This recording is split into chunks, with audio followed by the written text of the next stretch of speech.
right?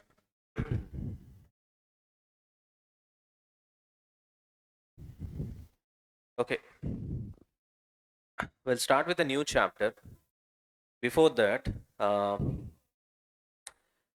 let's see how much we have covered.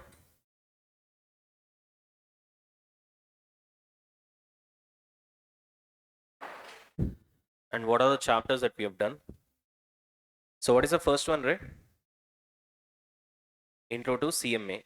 So we have done it, and 5 marks is ready for us. Material, we have done it.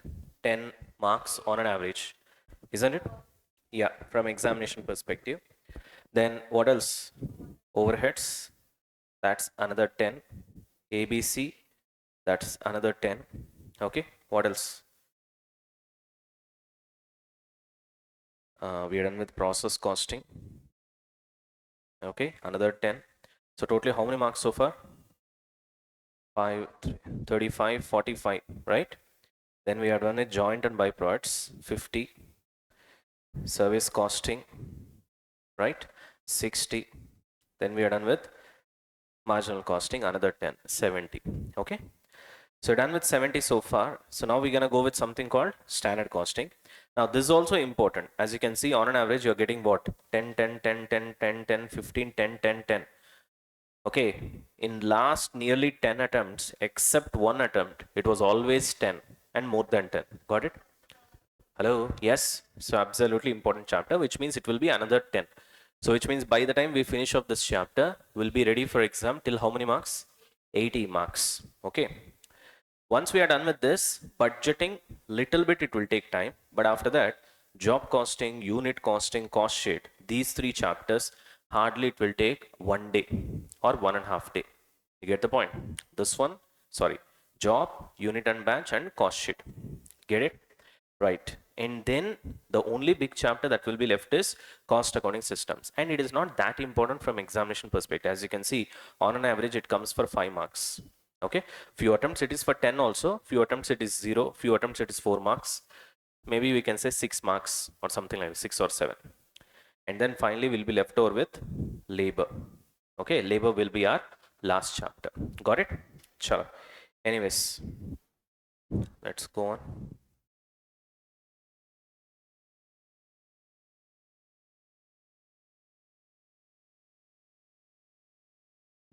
Ready, Nana? Sure. So now tell me, this chapter, is it important from examination perspective? Yes, especially in last few attempts. It was obviously coming for minimum of 10 marks. Okay. Usually what students do is that 90%, they try to, uh, eliminate this chapter in the form of choice. That's what majority of the students do. You get it? They feel that this is tough and eventually they give it to choice. Okay, you guys don't do that. No need of that. You get it, right? So we'll get hold of it and we'll finish up this chapter in a good way, just like all the other chapters that we have done so far. By the time we finish off like 5 to 10 illustrations, automatically from 11 sum onwards you guys will be doing by yourself. You got the point? However, unlike the other chapters, this requires a little bit more patience. You got the point? Now, if you see service sector costing, it is new. I'm not saying it's uh, old chapter. It's new. We have learned few things, but then the calculation is little bit odd for us only for initial few sums. After that, we got we got used to it. Similarly, when it comes to overheads also, ABC, activity based costing also, we had huge sums, right? But the sums were not tough, but it were lengthy. It was lengthy. So like that, even process costing, if you see, initially when we were learning concepts, it was like a little bit, cumbersome. But then once we started solving sums, it became eventually easier.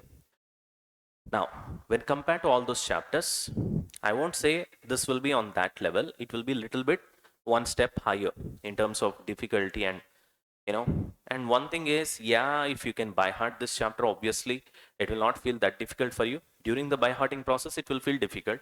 But once the by hearting process is done, once you have, Rata Marajindabad, after that things will become normal. Are you able to understand? But as you know, in our class, we don't do that. So we're gonna go with logics. Now, when it comes to logics, that's where it becomes tricky.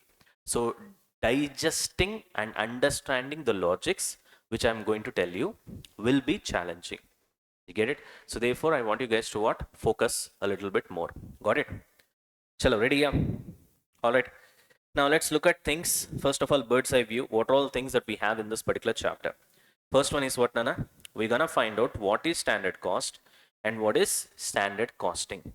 Then we're gonna see how many types of standards are there. Okay. Then we try to understand process of standard costing. All this are theory. Okay. Then we will also try to see how to fix a standard, how to set up a standard. Again, theory. Then we'll see types of variances. From here, the problematic part will start. This is again classification of variances is problematic. Computation of variance is absolutely problematic. And finally, routine stuff, advantages and criticism of standard costing, routine theory. Okay, you get it? Yeah. And I've gone through your syllabus and lots of things were removed actually. So your exam has been much simplified because you don't have sales variances in your syllabus. I don't know why sales variances is removed, but it is removed. I double checked it and I was really surprised that it is removed. It's there since ages and it's basically part and parcel of the basic standard costing, right? And that is also removed at your inter level. I don't know what ICI is doing. I don't know. Sometimes I really disappoint with them. I mean, I get disappointed with them because now that your final costing is made, you know, optional MCQ paper, right? Sorry, not optional, online MCQ exam. And anyway, people are not learning concepts. Now, usually standard costing, 90% you get it in final. Okay, 90% of the depth. Only 10% you'll get it in what? Inter. Now it is like that. Earlier, at least it used to be 20% and 80%.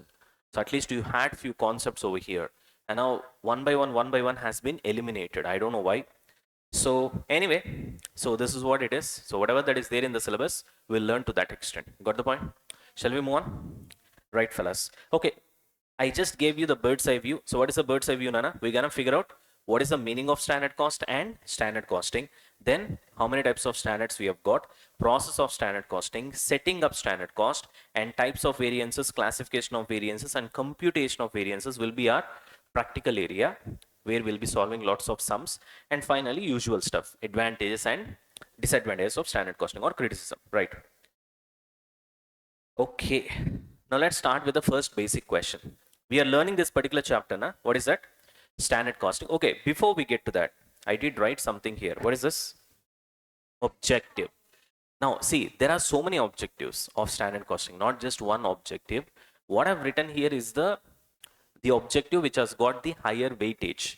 Are you able to understand? If somebody asks you what is the main purpose of standard costing, then immediately the answer will be to control the cost. Now, this is not something new. I've told you in the basics chapter itself, correct? There are two names that should come whenever we talk about cost control. What are those two names? One is budgetary control, the other one is standard costing. This we have seen as an example in basics chapter. That is the first chapter, intro to CMA. There we have seen the concept of cost control and cost reduction. While going through those concepts, I told you the example for cost control is what, Nana? Budgetary control as well as standard costing.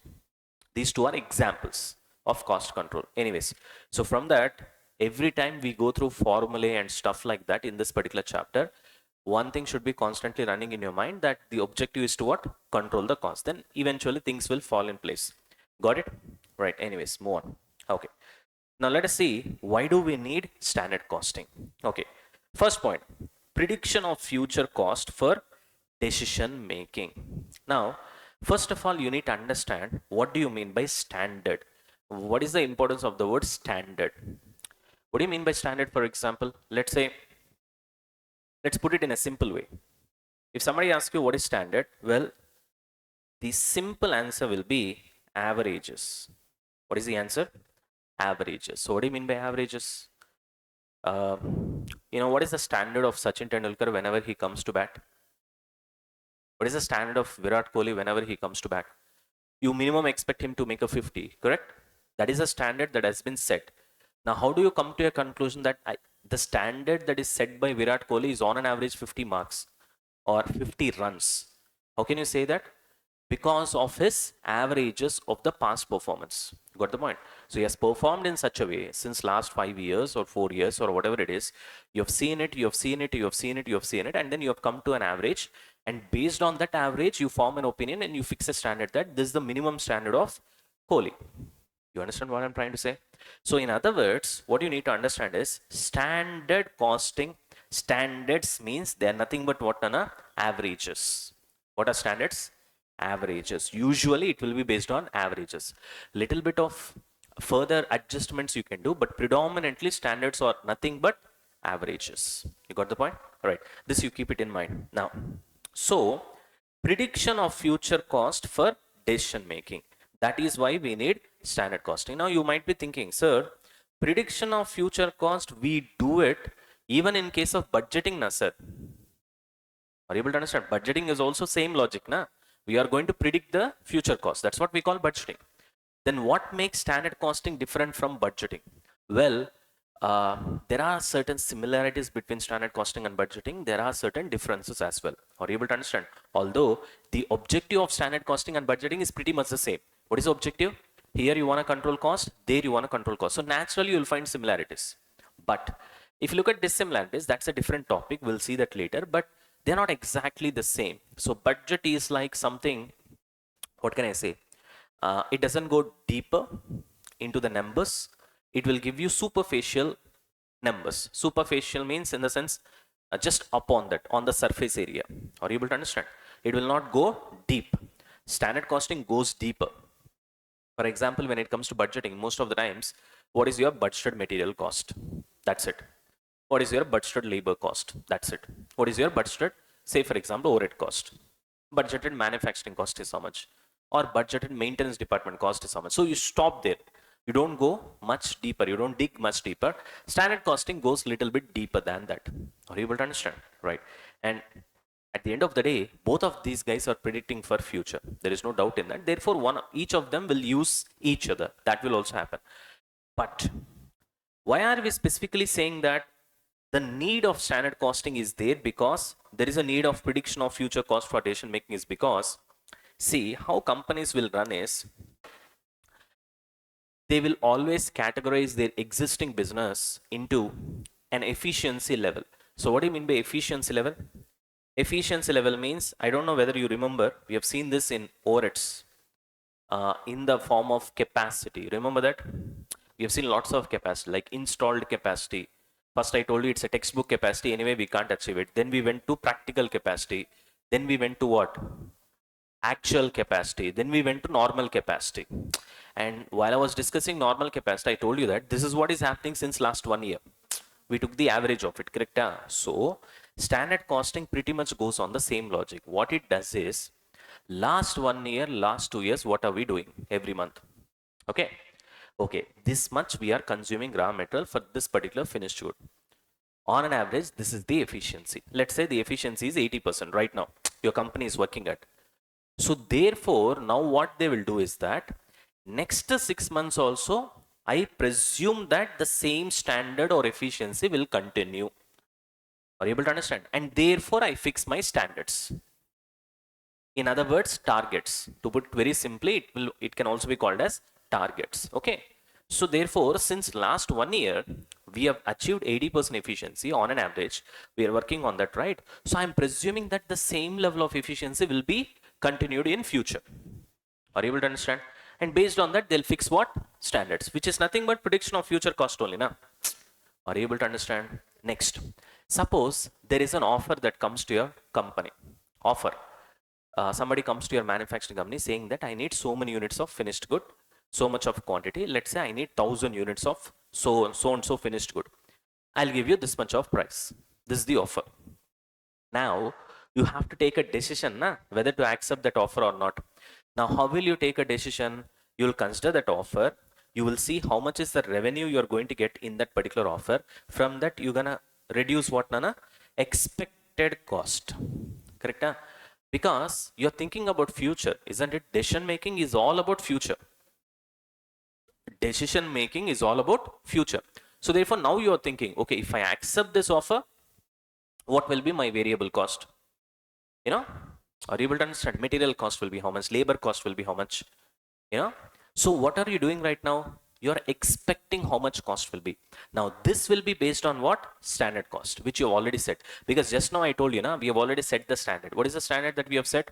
Okay, right, I presume that our company can work in future at 80% efficiency. Why? Because since few years we have been doing that. See, either udhar rahta, sometimes it will be 70, sometimes it will be 85. That's why they take average as 80. You understand the point? So now I'm anticipating that future also will be at 80.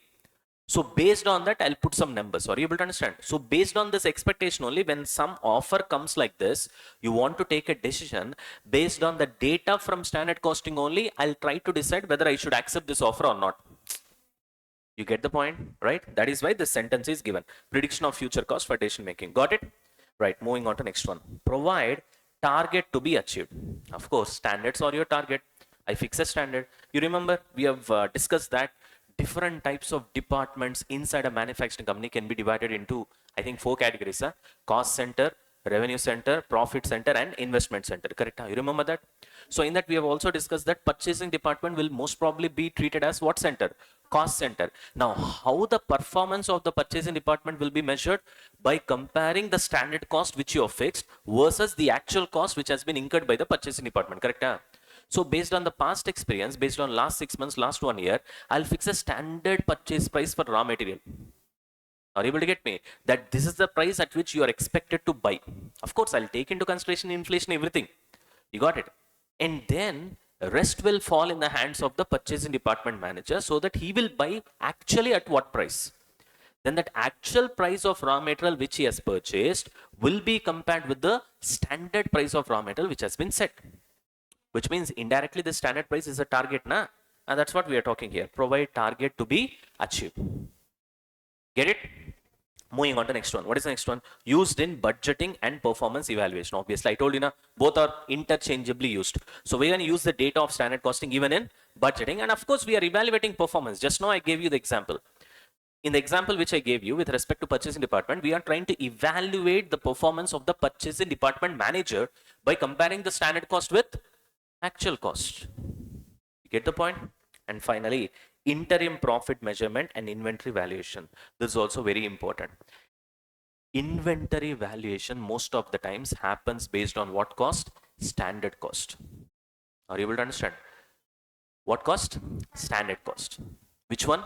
Inventory valuation. Are you able to understand? Now you can ask me, sir. Now that doesn't make any sense, sir. Because it should be done based on actual cost now. Why are you valuing your inventory based on standard cost? It doesn't make any sense. Many of the people don't get the logic. I'll tell you the logic. The logic is very simple. See, why lots of preference is given to standard cost is because right at the beginning I told you standards are nothing but averages. So when I talk about averages, it has already considered 2 different extremes. Maximum would have been considered, minimum would have been considered, and eventually you would have arrived at averages. So that shows a lot more realistic value of your inventory. Now you can tell me, sir, forget about realistic value, sir. You are talking like a stupid, sir. Actual cost is there, na, sir. We have incurred, na, sir, for inventory. You value your inventory based on what? Actual cost which you have incurred. Why are you going with standard cost? Yeah, here comes the trick. The trick is your actual cost is not constant. Say, for example, you are valuing your inventory every single month or every single 15 days, fortnight, or every single week for that matter. It depends upon the timetable of your company, right? The time scale what your company is, utilizing. Now, that particular month, all of a sudden there was a supply problem, and as a result, the inventory cost has got what? Increased. I mean to say, the raw material which you have used in that inventory valuation has been increased. So all of a sudden, if you look at the actual cost, it will be too much.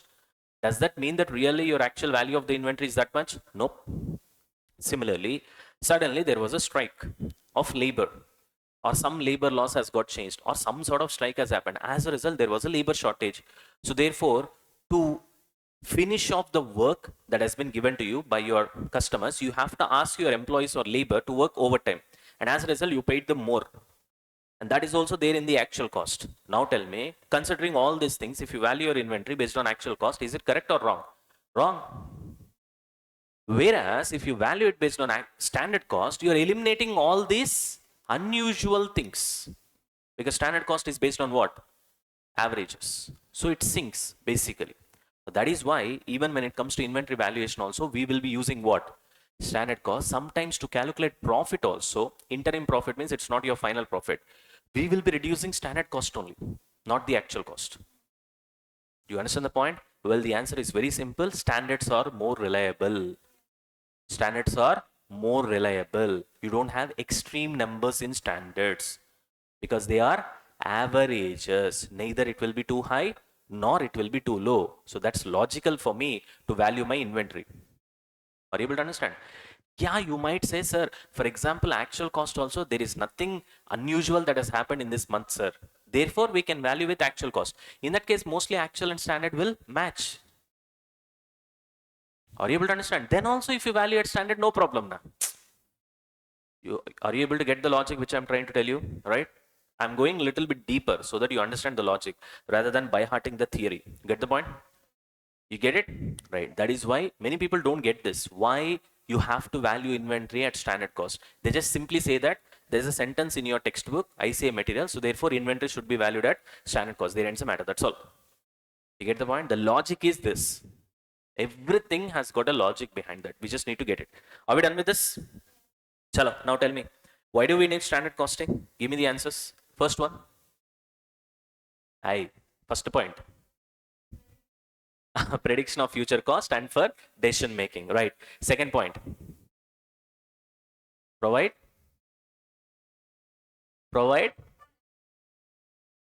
target to be achieved. You remember that purchasing department. That's why remember the examples. First one is I told you some guy will come to your company and give you an offer. Correct? To accept that offer, you need to predict your cost. Therefore, standard costing will help you that. Second one is purchasing department. If you have to measure the performance, standard cost will be given as a target. Actual cost will be compared with standard cost. Correct? Therefore, it will be used for giving targets. Third, it will be used for measuring performance. And finally, I've discussed inventory valuation. Correct? Simple. So you understand the logics, theory somehow you'll remember. I'm not expecting you to remember the sentence as it is. What you have to remember, okay, prediction of future cost, right? Targets, performance valuation, inventory valuation. That should be fine to write it in the exam.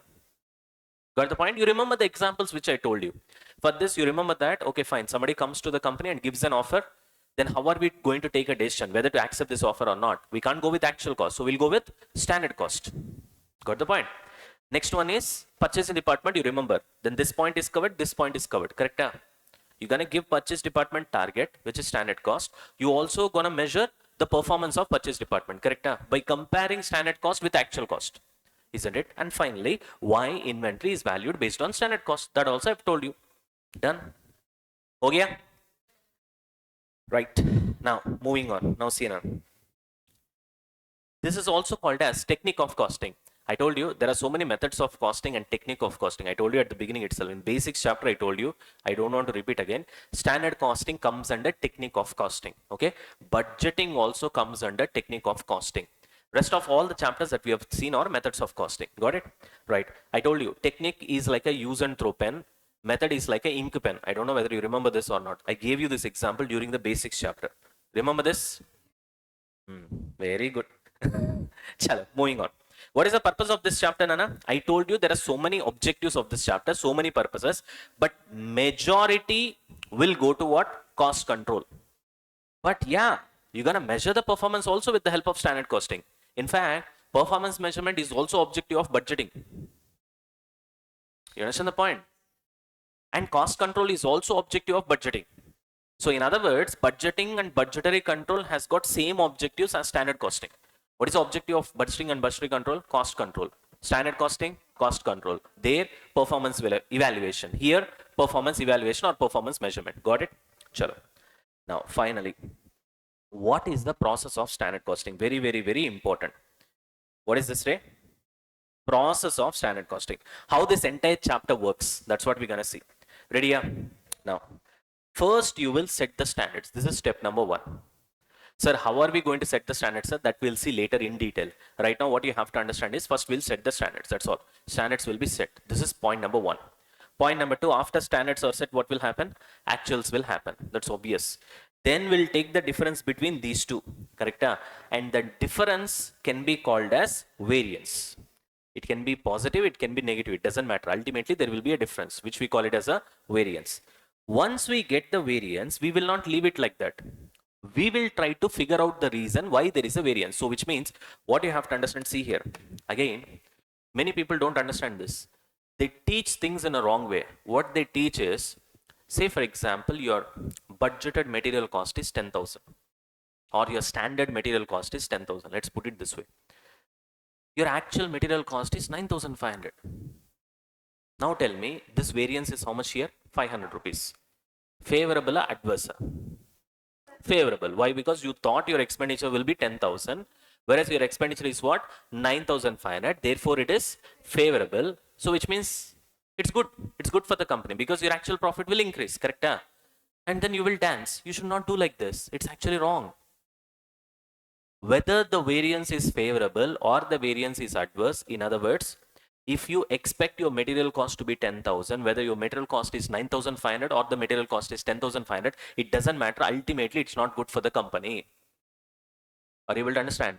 Ultimately, your actuals need to match with your standards or budgets. That is always good for the company.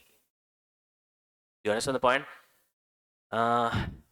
If you want to understand, I'll try to give you another example. Let's say your budgeted sales is 5,000 units, which means you are anticipating that your sales will be 5,000. Let's take two possibilities. Your actual sales being 6,000, your actual sales being 4,000. Now, if your actual sales is 4,000, it means you have sold 1,000 units less. Therefore, you might be feeling that it's a adverse variance because your profit would have got reduced, correct? And you'll be feeling sad, which you should be, right? And then you'll try to figure out the reason why I expected my sales to be 5,000 and why my actual sales is 4,000. That's fine. But at the same time, if your actual sales is 1,000 more than your budgeted sales, then you will be enjoying. Aha, I've sold 1,000 more. My actual profit has got increased. Well, use your common sense and think. If your budgeted sales is 5,000, which means you're anticipating your sales to be 5,000. Every single thing that you plan in your company will be according to that 5,000, correct? I anticipate my sales to be 5,000, which means this much will be my production. These many units I need to produce, which means these many units of raw material I need to buy, which means this much of labor I need to have. Everything will be arranged according to the budgeted estimation of 5,000 units, correct? All of a sudden tomorrow, if your actual sales increases, if there is 5% variation, chalta hai, you will have buffer stock and then you will manage. But then if the variation is like 10%, 20%, 25%, you understand what I'm trying to say? Where will you get those additional units from? Because you haven't planned. All of a sudden at that time you'll buy the raw material, you'll manufacture, and then you'll be able to sell it. Most of the times what will happen is that either you will lose the sales, right? You can't satisfy the demand, or you'll buy it from outside and then sell it. You'll do a trading job, not manufacturing job, where you'll not get any profit. You don't want to lose the customer, therefore you buy and sell. You understand what I'm trying to say? There is something that happy for you to enjoy right now. In both the cases it is fault. So what I'm trying to say is that variation itself is wrong.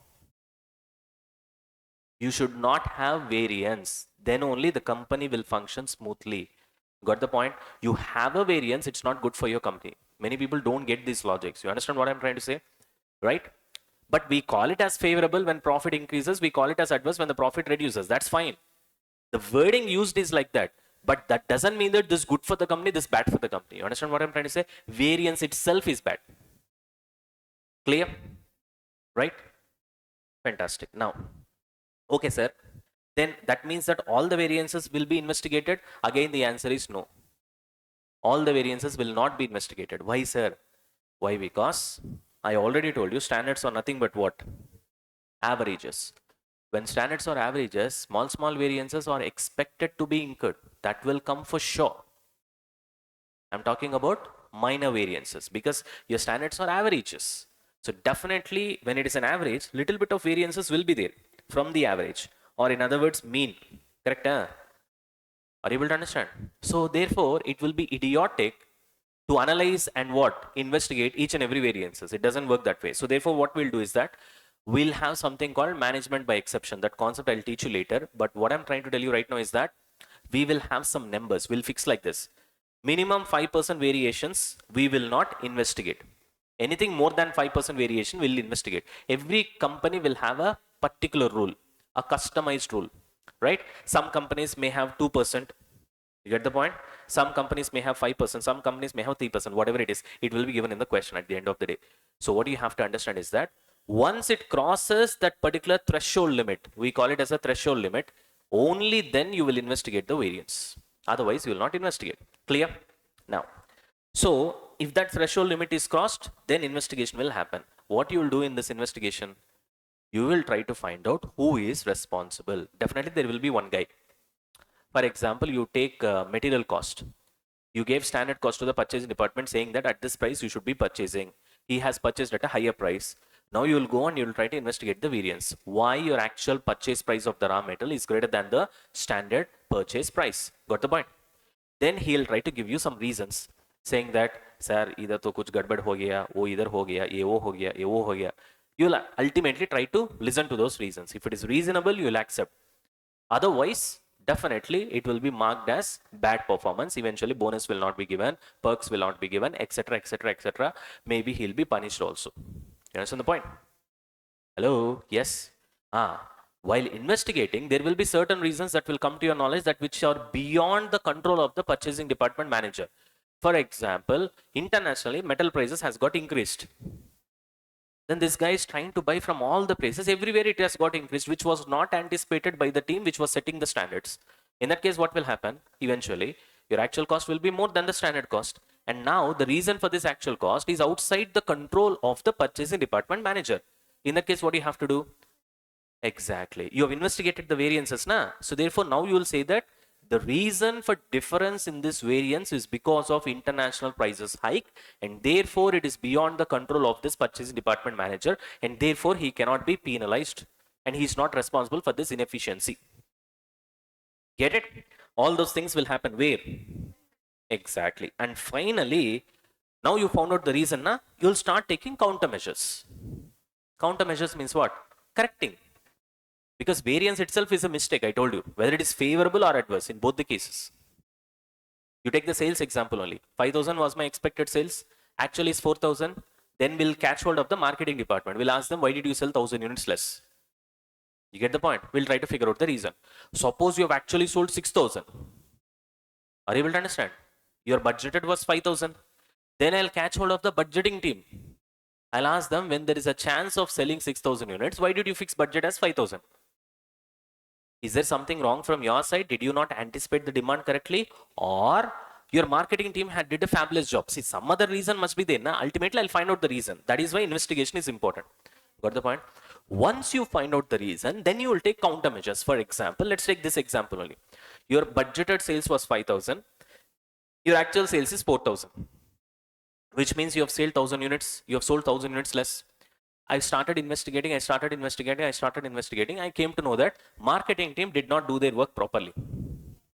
So what will be the countermeasures that I'll be taking? Maybe I'll change the marketing team. Maybe I'll try to have a pep talk with them. I'll try to tell them that next time if you do like this, we'll be able to give you more bonus for you. I'll try to attract them. I'll try to, tempt them with money, whatever it is.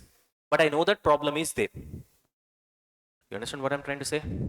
In another case, we go and try to scold the marketing team, and marketing team says that, sir, your budgeted sales is 5,000, sir, correct, but we have actually sold 4,000 only, correct, but it is not our mistake, sir, because we have received only 4,000 units from the production department. You understand the point? To sell 5,000 units, I should have 5,000 units now with me. You check the record, sir, what we have received is only 4,000, which means now where is the problem? Because those guys did not manufacture properly. Maybe they would have wasted raw metal more, or whatever it is. Therefore, these guys did not get 5,000. Otherwise, they would have sold 5,000. Are you able to understand? So reasons can be anything. You do investigate to find out the reasons. Get it? Right? And then you take countermeasures, which I was explaining right now, which can also be called as disposition of variances. These words you need to remember. What is the wording here? Disposition of variances, which means the report will come to the higher level management, and then eventually they'll take countermeasures. In that report, all the things will come. This guy is responsible, that, this, and everything, or this thing is responsible. You get it? And then I'll try to take countermeasures such that this mistake is not repeated again. That mistake is nothing but variance.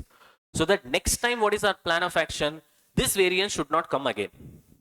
Got the point? Because ultimately our target is not to have variance. Chota chota variance, TK. Small variance, fine.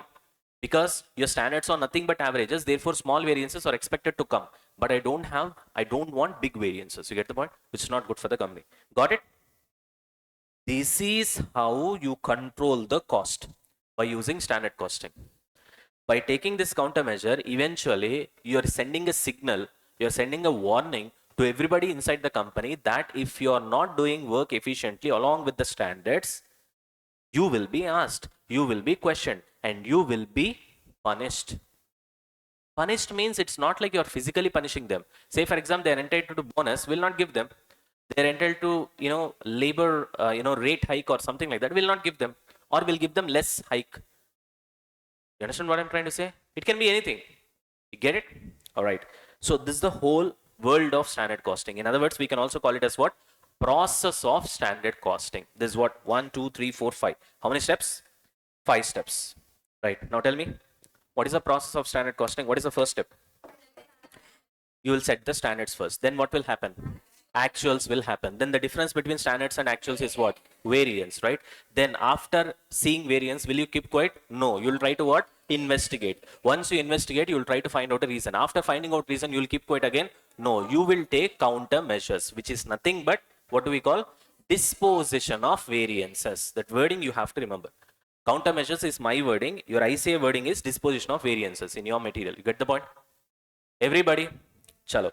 This is how you control cost as per standard costing. If somebody asks you, what is the objective of standard cost? What will be your answer? Sir, there are so many objectives. No, so many objectives are there.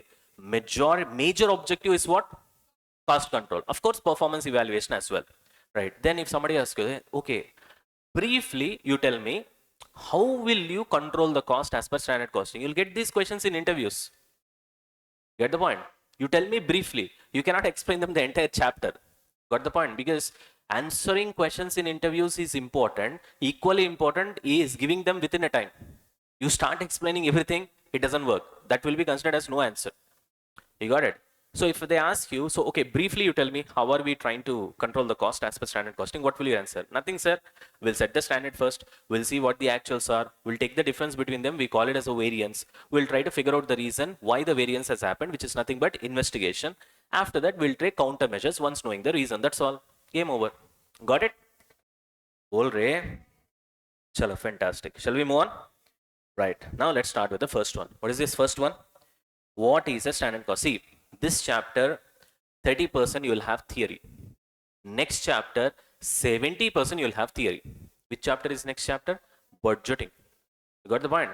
Then you will escape theory to some extent when it comes to, cost accounting systems, and even job and batch costing also. There's not much of a theory. Labor also, you'll have some 30% theory. You got the point? A theory is inevitable for you.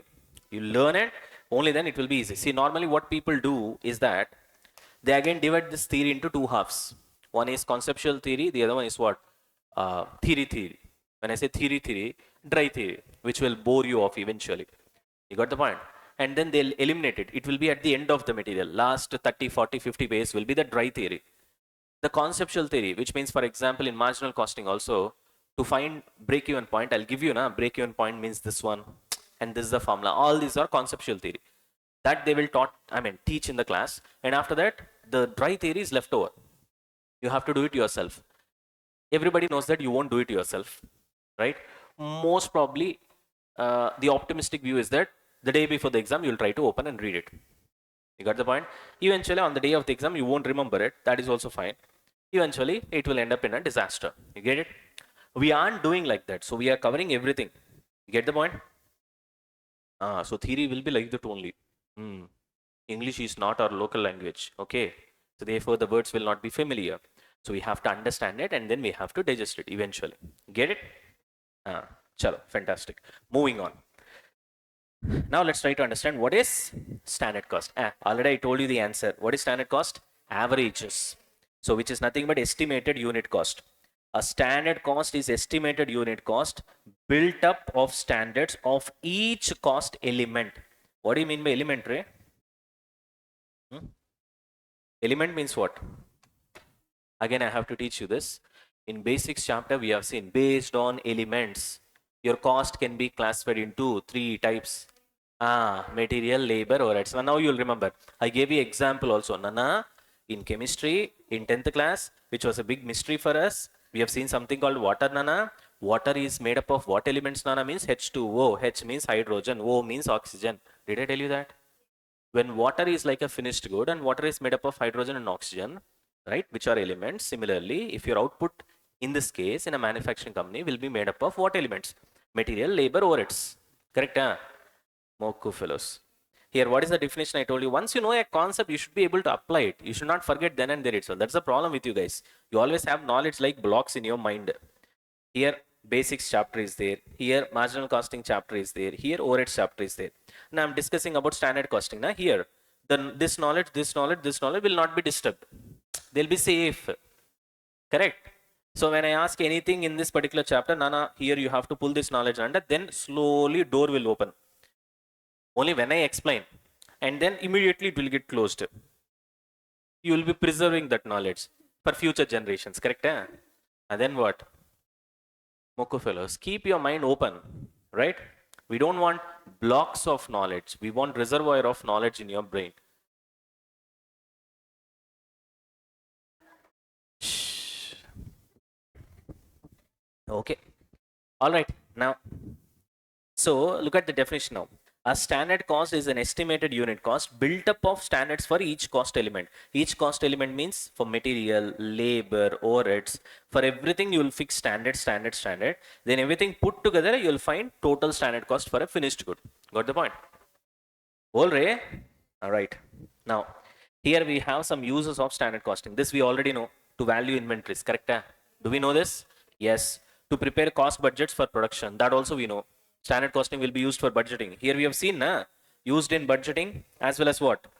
Inventory valuation. Same stuff is getting repeated again to provide control information, which means variances. Through variances only, you will try to control the cost. Yes? All right, chalo. Now I gave you an example here. The product name is spool. Spool. Product name is spool. Why are you looking at me like that? Right.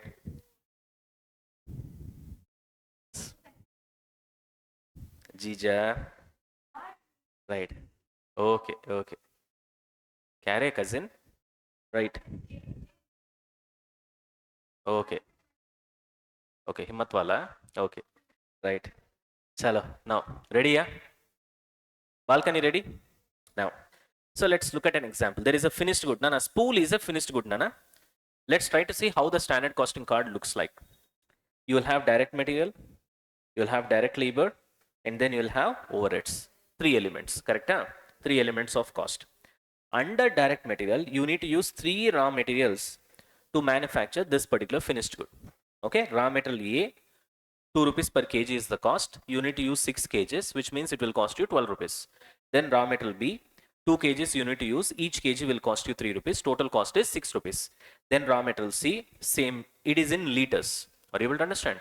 And then these 3 raw materials plus some ancillary raw material put together, your raw material cost per unit of finished good is how much? 24, which is spool. Spool is the finished good. Then we have 2 types of labor. Nana, labor also you'll have multiple types. Nana, most efficient labor we call it as grade 1. Then next efficient, like it will be there. So everybody will not take same time to manufacture things. So you'll have skilled labor, unskilled labor, semi-skilled labor. You'll have grade 1 labor, grade 2 labor. You'll have men, women whose efficiencies obviously will not be same. You got it? So therefore you'll have multiple labors over here. So grade 1 labor is taking 3 hours and you're paying him 4 rupees per hour. Grade 2 labor is taking 5 hours and you're paying him 5.4 rupees per hour to manufacture this particular finished good, and the labor cost is 39 per unit of finished good. Got the point? You have to be very careful here, because if you see here kgs, this is number of kgs of raw material used to manufacture 1 unit of finished good. So you should be very clear with respect to this relationship. You got it? Everybody? Right, chalo now. Then afterwards, we'll have our overheads as usual, variable production overheads, fixed production overheads. Okay. Anyway, you guys know that this will not be incurred, this will be absorbed. Correct. Here we are observing based on number of hours. It can be machine hours, it can be labor hours. 8 machine hours, okay, the cost is 1 rupees per hour, so 8 rupees. 8 machine hours, the cost is 3 rupees per hour, 24 rupees. So it will be absorbed, it will not be incurred. Clear? We've already covered all those chapters, overheads and everything. Finally, your standard full cost of production is how much? 95. Now, if I ask you what is standard variable cost of production, what will be your answer? Standard variable cost of production. You remove this, how much is this? 24. Remove the 24 from 95. How much is left over? How much is left over if you remove Moku 71? That's your variable cost. Again, taking calci. And for deciding whether to take calci or not, you'll take 2 minutes. And after that, you have to hit the number. Sure. Okay. Are we done with this? This is how standard cost card looks like. Now tell me, all the numbers here, these are real numbers? Or these are what numbers, Nana? Standard numbers, which is a pure estimation. Who will do the estimation? Obviously, the respective experts will do it. That we're gonna see right now. Okay. Now see here. The above information is based on estimates determined by management. Okay. The expected prices of materials, labor and expenses, mostly it will be determined by, materials will be determined by the purchasing department. Okay. Labor and other things will be determined by, there will be a department called labor department. They will take care of all those things. They will see how much time it will be taken, that, this and all that. Okay. Hello. And efficiency levels also will be determined by those experts. Budgeted overheads and budgeted volume of activity will be determined by another team. So you will have a separate set of teams. You get it? These teams will involve, they will do a trial run initially. They will also collect the past data. They will take the averages. They will see whether there's going to be any changes in future. They'll take everything into consideration. Finally, they'll fix the standards. You got the point? Everybody? Yes? Chalo, fantastic. Now, look at this one, Anna. See here. Other important uses of standard costing. Uses means what? Application. How can you use it? First one is to evaluate managerial performance. We already know right from the beginning that standard costing is used to evaluate the performance, correct? Hello? Yes. Managerial performance means thoda high level people, that's all. Their performance also will be measured with the help of standard costing. Now look at this sentence. Management by exception. This I've already taught you this concept. What did I tell you?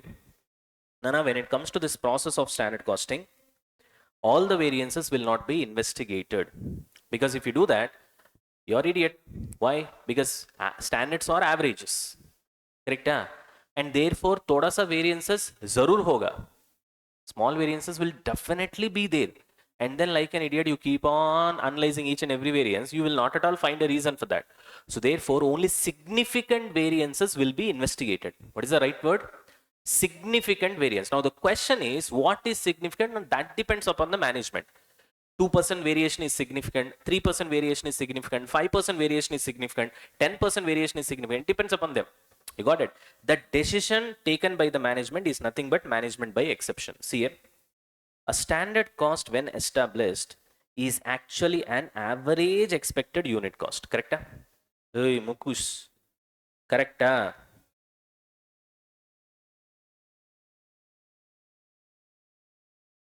Because of your Mokku projector, I have to change my color. I will not change. Chalo. Are we done? So, and because it is only an average, actual results will vary to some extent. Correct? Above and below the average. So only significant differences between actuals and standards should be reported and if necessary investigated.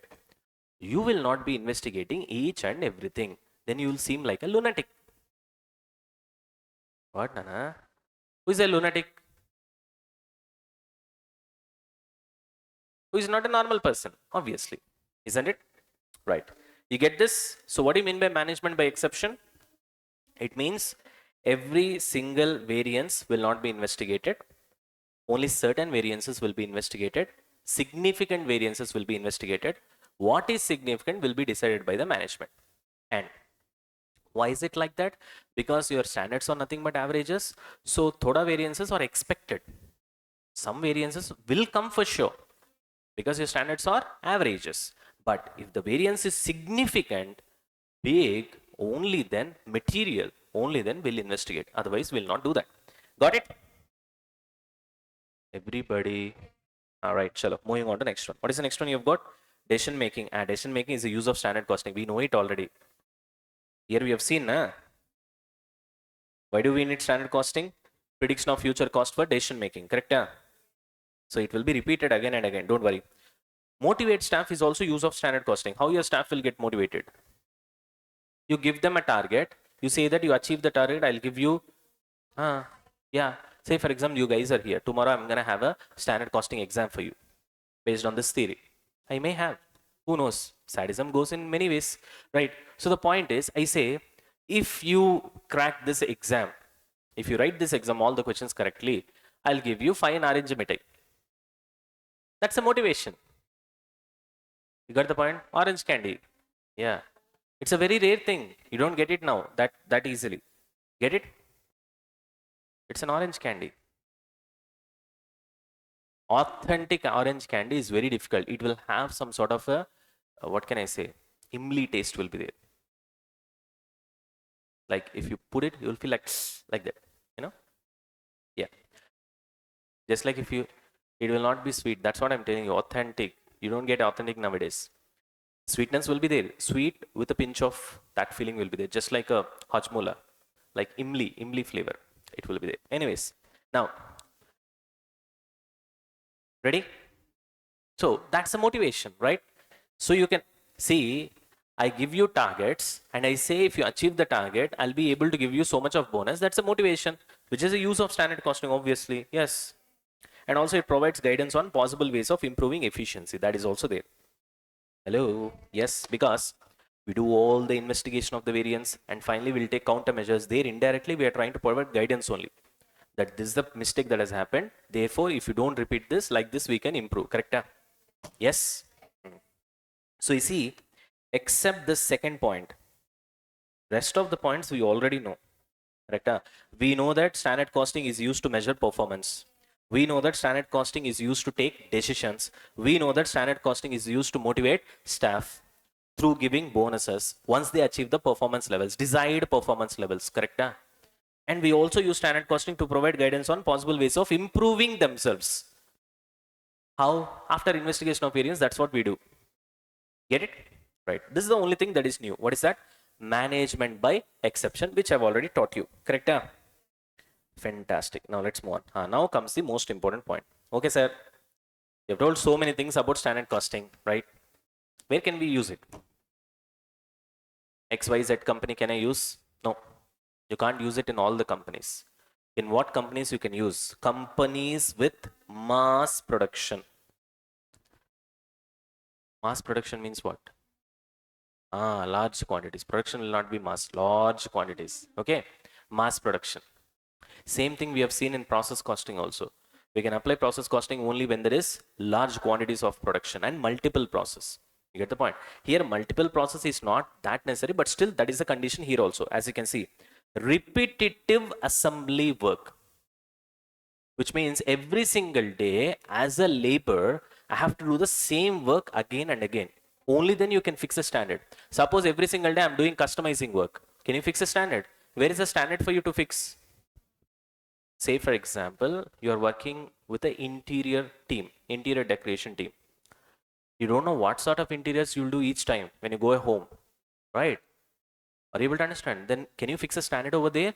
The work, when a work gets more and more customized, you can't fix standard. When the work becomes more and more repetitive, you can fix standard. Got the point? So therefore, every company we cannot fix standard costing. It has to be great number of quantities should get manufactured, which is nothing but mass production. And of course, Production is not just important. How it is produced is also important. How it should be produced? Repetitive way. Only then I can see it again and again, again and again, again and again, and then I can fix a standard. Got the point? Bol rahe? Got it? Right. Greatest benefit can be gained only if there is large amount of repetition. Okay? Average or expected usage of resources can be determined if there is repetition. Correct? Sounds logical? The Mukkus of India. Does it sound logical? Yes. It is not well suited to production systems where items are manufactured to customers' demand and specification. Exactly. Are you able to understand? You go to an advertising company, every customer will come and will ask a different advertisement, isn't it? You can't have a stock of advertisement and then give everybody, come here, take this, go, enjoy. Can you say like that? It doesn't work like that, because every single advertisement will be a customization. There you can't fix a standard. It doesn't work that way, right? So whenever there is a customization, the moment you see that, you can say standard costing is not applicable for your company. It doesn't work. It will not give results, first of all. Waste. Next, in case of service sector, which we have just now we have seen, which chapter? Service sector costing. Any restaurants that deal with standard recipe for meals, you can apply standard costing. So what I'm trying to say is that by default, standard costing cannot be applied in case of service sectors and restaurants.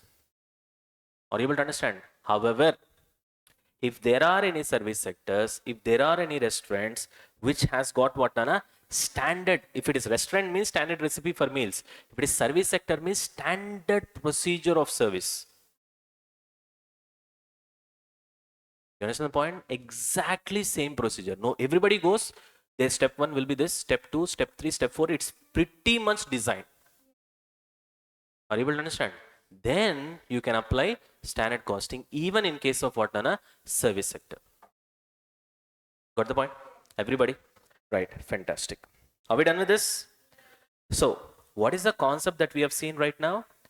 In which industries can we apply standard costing? Well, the answer was very simple. In those industries where there is mass production, and not only that, the production has to be repetitive in nature. Same thing you should be doing again and again, again and again, again and again. Only then I can apply standard costing. Now, so obviously in those kind of manufacturing companies you can apply.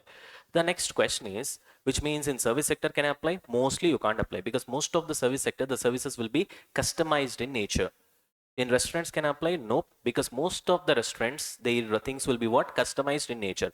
But if they can standardize the service that they are providing, if they can standardize the meals, the food that they are providing, yes, you can apply. A lot of real life examples are there.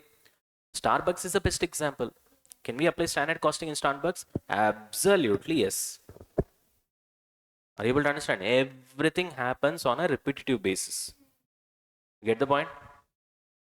Hello? Yes? McDonald's, KFC, in all these places, even Subway for that matter, we can apply standard costing. You get it? So from their headquarters, if you see, yes, mass sales are happening. And also if you can see, they are doing absolutely standard procedure they're following. There will not be a single piece of deviation. You get it? Yes, you can apply in those cases. Our kind of restaurants, it's pretty difficult to apply. You get it? Sure. Moving on. What is the next concept we have?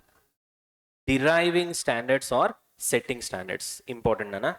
Earlier, much of an importance was not given to this particular area, but now this is what is there in your study material. Everything else is not there. Anyways, what is that? Deriving standards or setting standards. What do you mean by that? How to set the standard, first of all? That's where everything starts now. What is the process of standard costing? Your first step is what? Setting standards. Next, actuals. Next, variance. Next, investigation. Next, countermeasures, which is nothing but disposition of variances. Correct? Huh? Everybody? To do all that, first you should set the standard. Nah? Remember, this is the most important step. Why? अगर ये फिसल गई, then what will happen? Just imagine. First step only gone. You and your kiddie chances. It will be a disaster in making. You guys won't think, first of all, if I ask you something.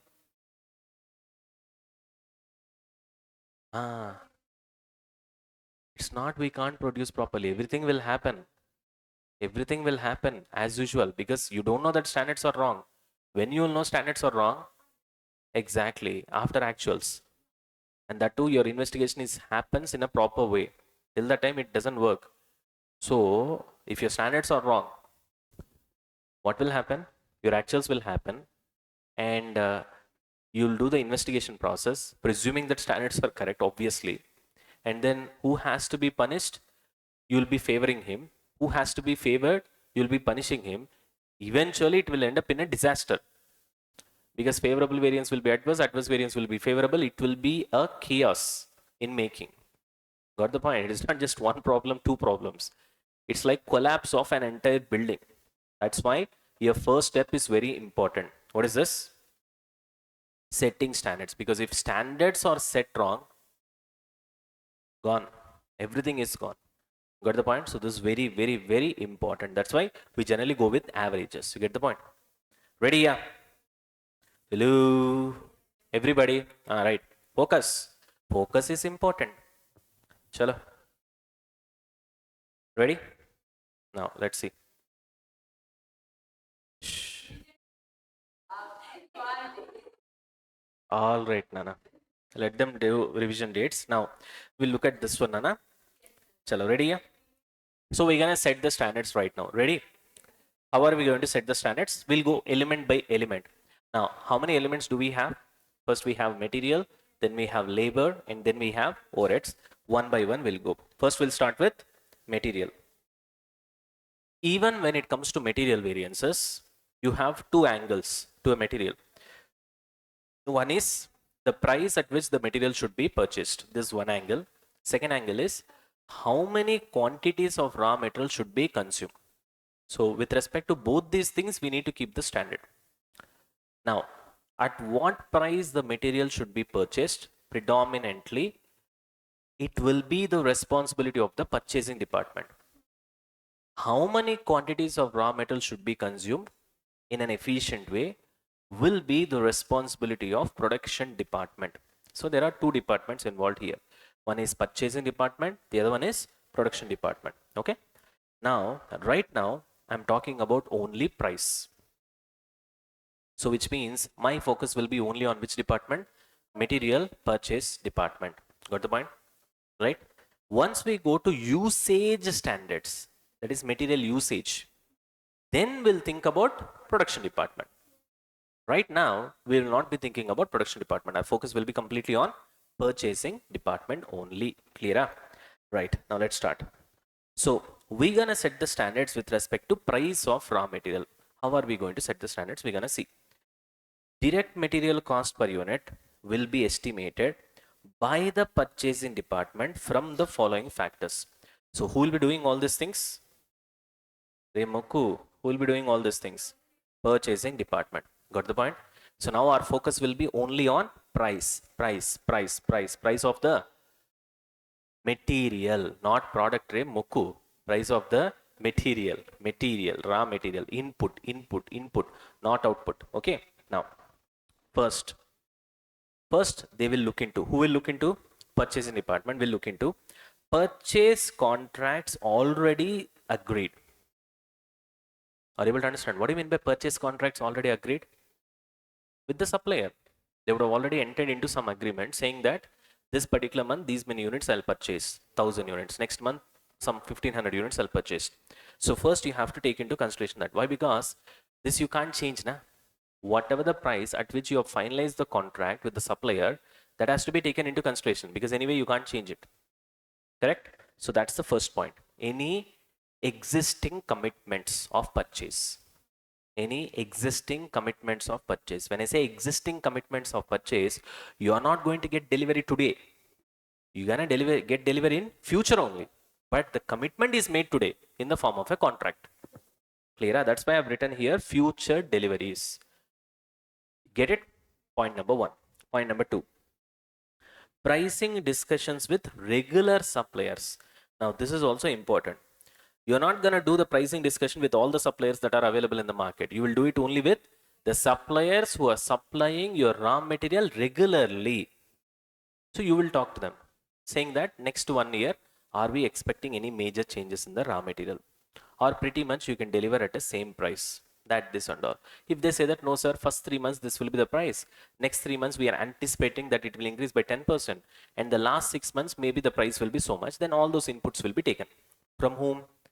From the supplier, because supplier will have a better idea of what the material prices is going to be. Correct? Hello? Yes. Next, forecast movement of prices in the market, which means you have to estimate. You have to see the macroeconomic conditions as well. What do you mean by macroeconomic conditions? Outside your company. Microeconomic conditions means within your organization. Okay. When I say macro, you have to go outside and see.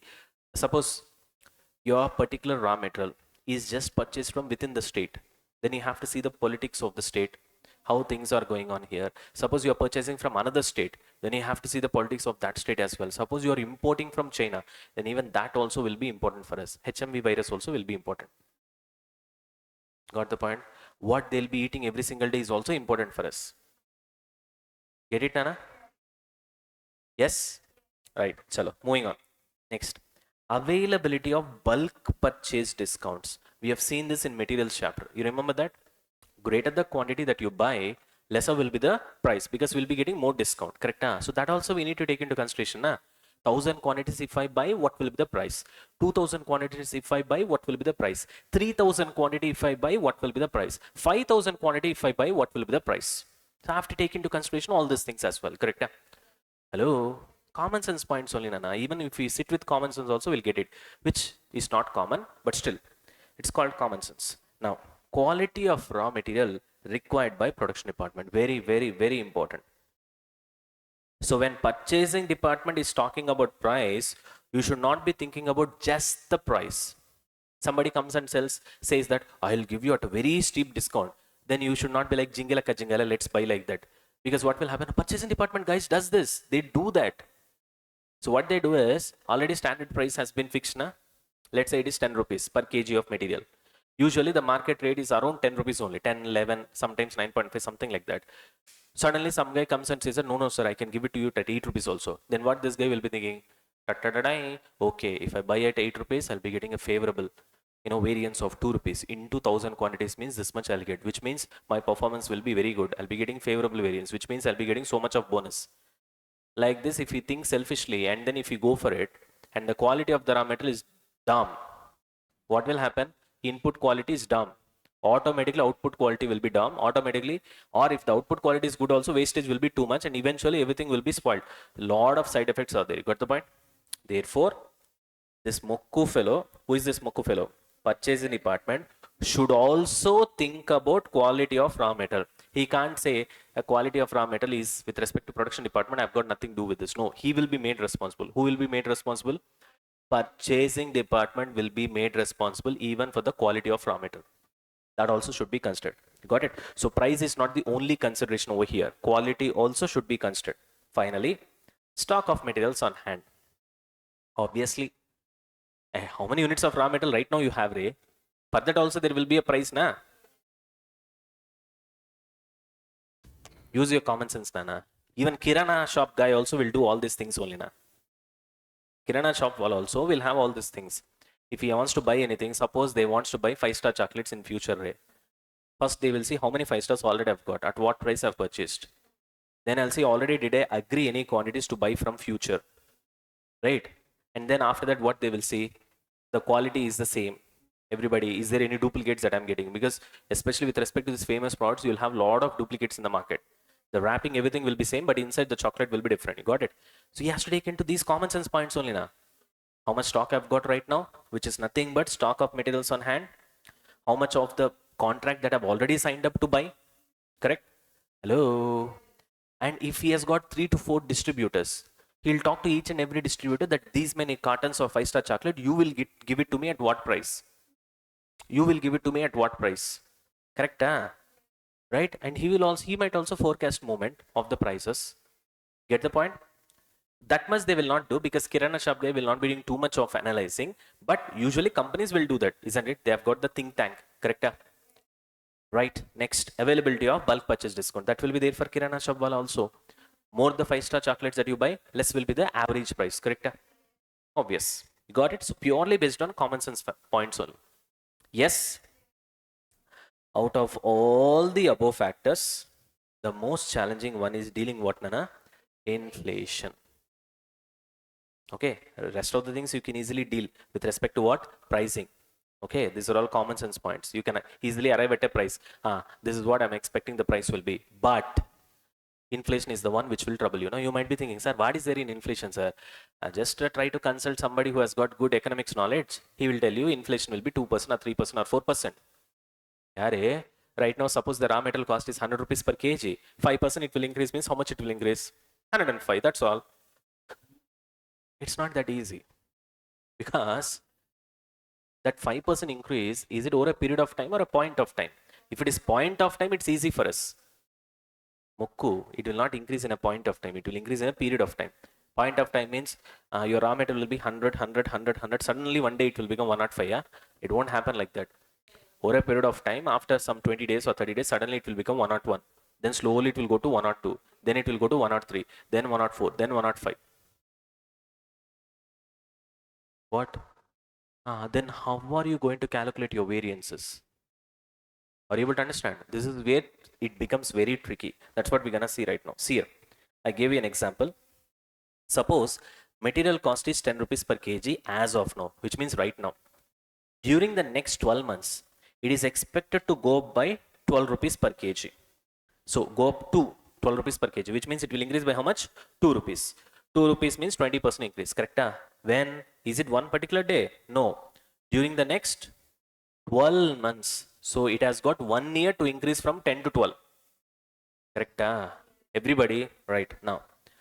What standard price will you select? Will you go with 10 rupees as standard price? Will you go with 12 rupees as standard price? Will you go with 11 rupees as standard price? This is the confusion that we have, isn't it? Pushpa? Either. Either. Now, so if you keep your standard price as 10 rupees, then what's going to happen? Adverse variance will be right from the start, correct? What? Why? Because you're expecting minimum it will be 10, obviously it will increase to 12. So which means right from first month it will be 10.1 or 10.2, but definitely not less than 10. So when you know that minimum it is 10 and you fix the standard price as 10, 100% the actual price will be more than 10 during all 12 months, entire 12 months. Then right from first day your variance will be what? Adverse throughout the year. Adverse means what? Actual price being more than standard price. Got the point? Yes, you get it. So adverse variance will be right from the start as soon as the prices go up, correct? Okay, sir. We'll not keep it as 10, sir. We'll take the average. Let's go with 11. Let's go with 11. Then price variance will be favorable in the first half. It will be adverse in the second half. From 10 to 11, by the time it reaches from 10 to 11, your standard price is 11. Your actual price is moving from 10 to 11. It will be what? Favorable. Once it crosses 11, then still your standard price is 11 only. Na? In its journey from 11 to 12, your variance will be what? Adverse. Correct?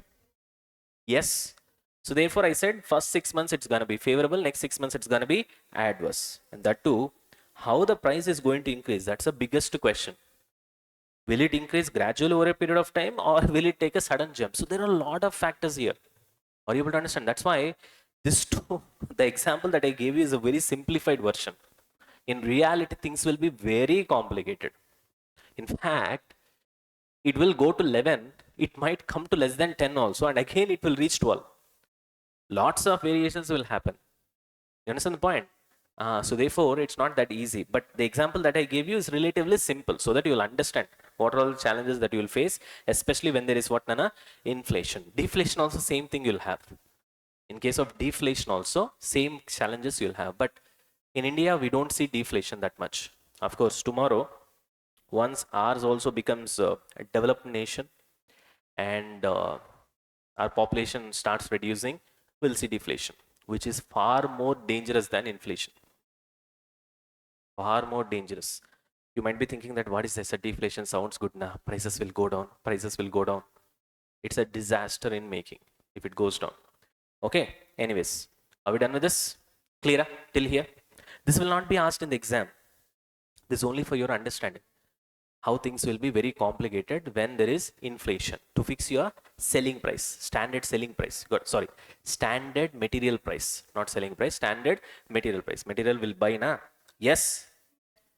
This one you're clear? Now, give me general points, Nana. How will you set your material price standard?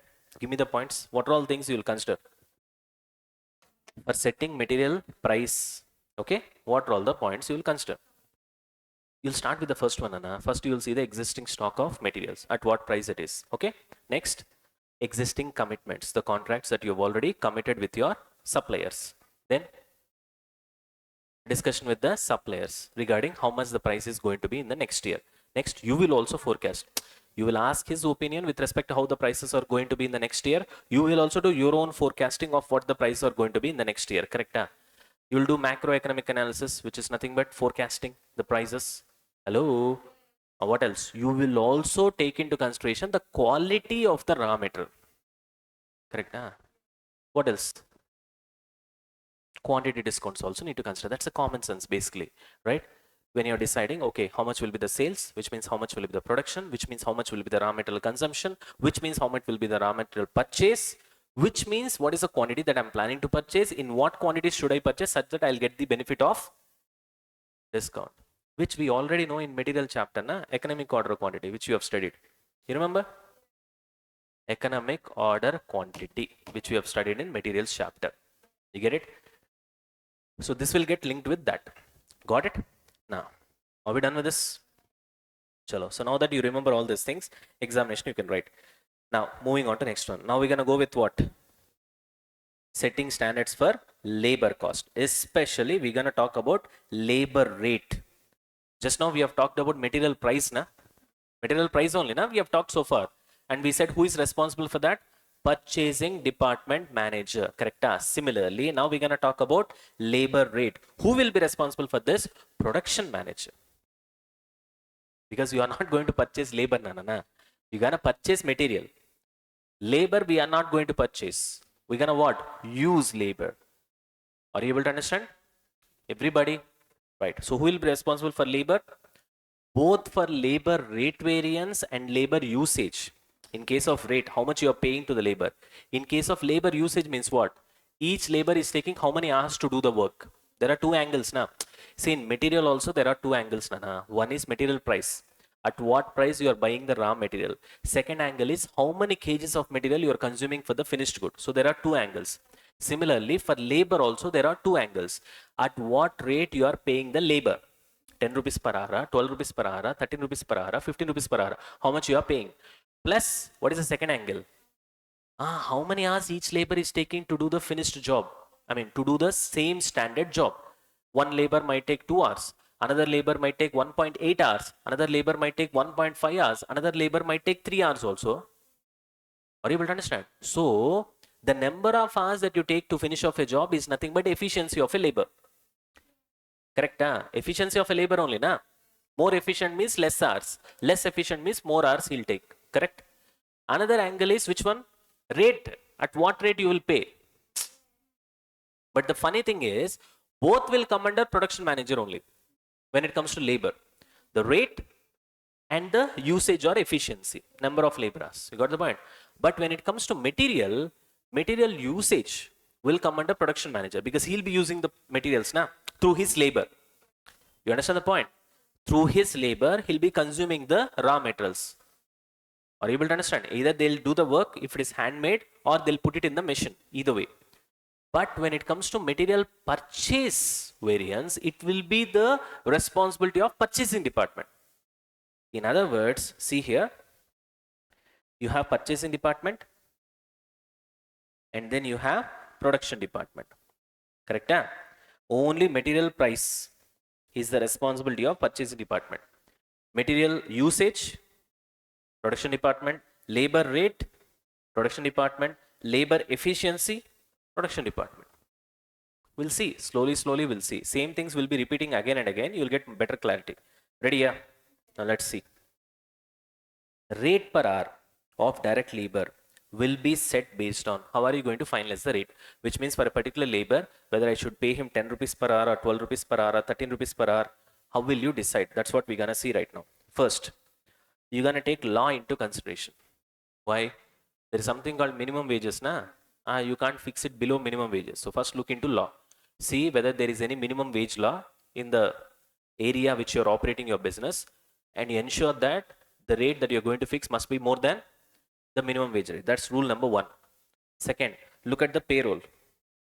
Payroll means how much you are paying already. In payroll, you will know how much you are paying already, or if it's a new entry, new labor, how much you are paying to a similar skilled employee. Same skilled labor will be there na, in payroll. How much you are already paying them. Based on that, you will decide. Next, wage agreements on pay rise. Just like agreements in case of material price contracts. We have seen the agreements that you have entered with the suppliers. Na? Similarly, here also you will enter agreements with the labor. Na? Generally, labor unions will be there. With them, you will enter into agreements. Saying that in next 6 months, we'll increase the wages by so much. Hello? That you should check. Na? If there is any agreement that you have entered, accordingly, your rate per hour should be fixed as a standard. Are you able to understand? Next, understanding with the trade unions. Sometimes agreements will not be there. What agreements? Explicit agreements will not be there. Written agreements will not be there. But by default, there will be understanding with trade unions. Informal understanding. Nothing on paper. Nothing on paper. Here I'm talking about on paper. This is on paper. This is off paper. No paper, no understanding. Just with the words. Okay. With the trade union guy, especially the trade union leader, will understand that okay, next year will increase by 5%, something like that. You have to consider that. Otherwise, they'll go on strike. Even though it's informal, it's important. You got the point? And next, piece rate prevailing in the industry. What do you mean by piece rate? Pieces are nothing but output here. Piece rate prevailing in the industry means you are manufacturing, say for example, soaps. Okay. Each and every soap that you get is a piece. Usually what will happen, you will pay certain labor, especially if it is a handmade soap, on number of pieces that they manufacture. So you see some employees manufacturing soaps. Suppose a particular employee has made 100 soaps in a day. Then for every single soap, let's say you're paying 50 rupees. In that case, 100 into 50, how much you'll pay per day? 5,000. That's what we call piece rate. Now I'm asking about piece rate prevailing in the industry means what? So many soap companies are there, na, which are doing handmade soaps. On an average, how much they are paying? You should take into consideration to fix your rate. Suppose they are paying 50 rupees per piece. You did not look at them. You did not consider them while fixing the labor rate. Straight away you are fixed 100 rupees per piece. Then literally you'll be incurring too much of cost, na? And tomorrow you can't eventually price your product that much high. Nobody will buy. Eventually your business will be doomed, right? Or if in the industry they're paying 50 rupees per piece of soap and then you have fixed some 30 rupees, then also it will not work. Nobody will work under you. Everybody will look out for job openings in the similar companies and then they'll go there. Or they'll be highly inefficient over here. They'll not make the soaps proper. You understand what I'm trying to say? So therefore that also should be considered so that you are on par with the industry. Clear? All right, chalo. So all these are again common sense points only. Now, some problems with respect to inflation faced while setting material standards shall also be faced here as well. Even the rates of labor also will be subjected to inflation, Nana. But to some extent, this problem will be solved because of trade union understanding and the agreements on pay rise. Because this is within your control now. Employees are inside. When it comes to price of raw materials, it is outside. Suppliers are also outside. International macroeconomic scenarios are also outside related. So it's mostly out of your control. So they dealing with inflation is much more difficult. Here dealing with inflation will be there, but not that difficult as in case of material. That's why we did not discuss here separately. We have just written a sentence, that's all. Get the point? Everybody? All right, fantastic. Now tell me, setting standards for labor cost. What are all things we need to consider? You know that who is responsible for this? Production manager. We are talking about what standard right now? Labor rate standard. What standard right now? Labor rate standard. Labor rate standard means what? For 1 hour of labor, how much should I pay? For 1 hour of labor, how much should I pay? Got the point? Of course, different labor will be there. Each and every labor you will pay differently. Okay. While setting this labor rate per hour, what are all the points we should consider? First point is what? Law. Is there any minimum wages? Next point, payroll. Already I'm paying how much to a similar labor? Next, is there any commitments? Did I enter into any contract with the wages saying that I'll pay 6%, I'll do some 6% hike in this year, 5% hike in this year? Explicit contracts on paper. Next one is informal understanding with the trade union. Next one is similar comparisons within the industry, which means suppose I'm making any soap, similarly my competition company is also making soaps, they are paying how much per soap, such that I should also be paying minimum that much na, or around that much. 1 or 2% variation is then chalta hai, you can't have too much of a variation, so that should also be considered to set your rate per hour. Got it? Everybody? Right, fantastic. Okay, now setting standards for overheads. What is there to set standards with respect to overheads? Because overheads is purely based on concept of absorption. Do we know the concept of absorption? Yes. In overheads chapter, we have seen everything. Even in marginal costing chapter also we have seen. Twice we have seen this concept, correct? What is the concept of absorption also I've explained. The logics also I've explained. I'm not going to repeat this here again. We have discussed in detail in those two chapters. In marginal costing we have discussed, in overheads also we have discussed. What you have to understand literally is that when it comes to setting standards for overheads, you will get something called budgeted overheads. That information will come from the budgeting department. You take the budgeted overheads, you will see out of 6 different types of overhead absorption rates which is suitable for you. What are the 6 different types of overhead absorption rates? Based on material cost, based on labor cost, based on prime cost, based on labor hours, based on mesh hours, and based on units. Totally how many? 6. Material cost, labor cost, prime cost, labor hours, mesh hours, units. Totally 6 methods are there. Out of this 6 method, which is suitable, I'll select. I will divide the overheads with that suitable method. Suppose units method I've chosen. Budgeted overheads divided by budgeted units. I'll get budgeted rate. Got the point? Which is nothing but recovery rate or absorption rate or standard rate or predetermined rate. Are you able to get me?